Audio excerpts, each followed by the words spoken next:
సమాచార సాంకేతిక విజ్ఞానం ఎన్ని కొత్త పుంతలు తొక్కినా అందరి హృదయాలలో పదిలంగా నిలిచే ప్రసార సాధనం రేడియో. సామాన్యులకు సైతం అందుబాటులో ఉండే అత్యంత ప్రాచీన మాధ్యమం ఇది. అక్షరాస్యులు కాని వారికి సులభ గ్రాహ్యమైన సాధనం రేడియో. అభివృద్ధి చెందుతున్న దేశాలలో 75% పైగా గృహిణులు ఇప్పటికీ వివిధ అంశాల సమాచారం కోసం రేడియోపైనే ఆధారపడుతున్నారని అంచనా. ఎన్ని టీవీ ఛానళ్లు, వార్తా పత్రికలున్నా ఇప్పటికీ ప్రకృతి వైపరీత్యాల సమయంలో బాధితుల స్థితిగతులు తెలుసుకొని త్వరితగతిన సమాచారం చేరవేసి విలయం నుంచి వారిని కాపాడేందుకు ఉపయోగించే సాధనం ఇదే. యుద్ధాల్లో పాల్గొనే సైనికులు, సరిహద్దుల్లో పహారా కాసే జవాన్లకు సమాచారం అందజేసే సాధనము ఇది.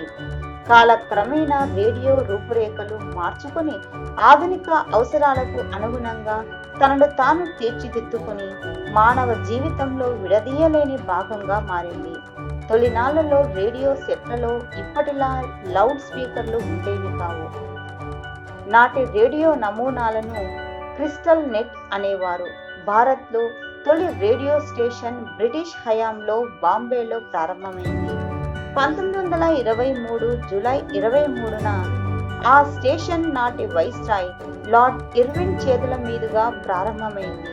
ఇండియన్ బ్రాడ్కాస్టింగ్ కంపెనీ 1936లో ఆల్ ఇండియా రేడియోగా అవతరించింది. తెలుగు వారి తొలి రేడియో ఆకాశవాణి మద్రాసు కేంద్రం. ఈ ప్రసారాలు 1938 జూన్ 16న ప్రారంభమయ్యాయి. నేనిప్పుడు చెన్నాపట్నం నుంచి మాట్లాడుతున్నాను, మీరెక్కడి నుంచి వింటున్నారో చెప్పజాలను అంటూ నాడు మద్రాస్ రాష్ట్ర ముఖ్యమంత్రిగా పనిచేసిన కూర్మ వెంకటరెడ్డి నాయుడు భారతదేశం రేడియో అనే అంశంపై ప్రసంగిస్తూ మాట్లాడిన తొలి పలుకులతో వేన్కూడు సుబ్రహ్మణ్య పిళ్ళై నాదస్వరం వాయిస్తుండగా తొలి తెలుగు రేడియో ప్రసారాలు ప్రాణం పోసుకున్నాయి. అనంతరం నాటి మద్రాసు ముఖ్యమంత్రి రాజగోపాలాచారి ఆంగ్లంలో తన ప్రారంభోపన్యాసం కొనసాగించారు. అప్పటికి ఆకాశవాణి అనే మాట ఉపయోగంలో లేదు. హిందుస్థాన్ ఆకాశవాణి అని రాజాజీ ఆనాడు తన ఉపన్యాసంలో పేర్కొన్నారు. మహబూబ్ అలీ అనే ఒక తపాలా ఉద్యోగి 1933లో 200 వాట్ల శక్తి గల రేడియో కేంద్రం ప్రారంభించారు. అప్పటి నిజాం ప్రభుత్వం ఆ కేంద్రం నిర్వహణ బాధ్యతలు తీసుకొని 1939లో దాన్ని దక్కన్ రేడియోగా మార్చింది. తెలుగులోనే కాక ఉర్దూలోనూ ప్రసారాలు ఉండేవి. ఆ తర్వాత 1950లో నైజాం రేడియోను భారత ప్రభుత్వం స్వీకరించి ఆకాశవాణిగా మార్చి ప్రసారాలు కొనసాగించింది. ఆచంట జానకీరాం, అయ్యంగారి వీరభద్రారావు, సూర్యనారాయణమూర్తి తొలి తెలుగు ప్రసారాలకు ఎంతో దోహదం చేశారు. వీరు ముగ్గురు పాల్గొన్న అనార్కలి మొట్టమొదటి తెలుగు రేడియో నాటకం. అనంతరం 1950లో విజయవాడ కేంద్రం ప్రారంభమయ్యాక మద్రాసు తెలుగు కార్యక్రమాలు తగ్గాయి. ఆకాశవాణి ప్రసారాలు కడప, విశాఖపట్నం వంటి కేంద్రాలకు విస్తరించాయి. ఇప్పుడు ఆల్ ఇండియా రేడియోతో పాటు విభిన్న అవసరాల ప్రాతిపాదికన FM కేంద్రాలు ప్రారంభమై శ్రోతలను అద్భుతంగా అలరిస్తున్నాయి. యునెస్కో 2012 నుంచి ఏటా ఫిబ్రవరి 13న ప్రపంచ రేడియో దినోత్సవాన్ని నిర్వహిస్తుంది. ప్రస్తుతం దేశంలో 10 కోట్ల మందికి పైగా రేడియో శ్రోతలు ఉన్నట్లు అంచనా.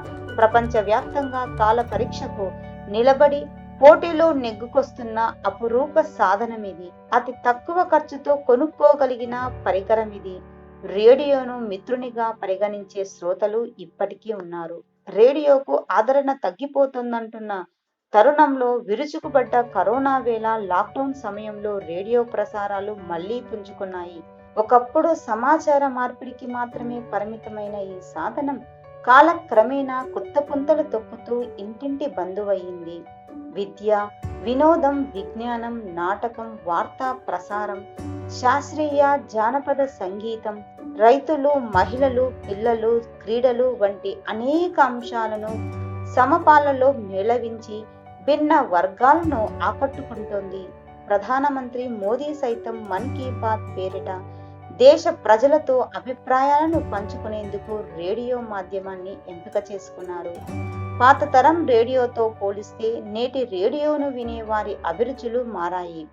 అందుకే కొన్ని రేడియో కేంద్రాలు పాడ్కాస్ట్ల రూపంలో ప్రముఖుల మాటలను శ్రోతలకు అందుబాటులోనికి తీసుకువచ్చాయి. కాలానుగుణంగా తీరు మార్చుకుంటూ సమాజంతో గొంతు కలుపుతున్న రేడియోది ప్రజా హృదయాలలో చెరిగిపోని స్థానం.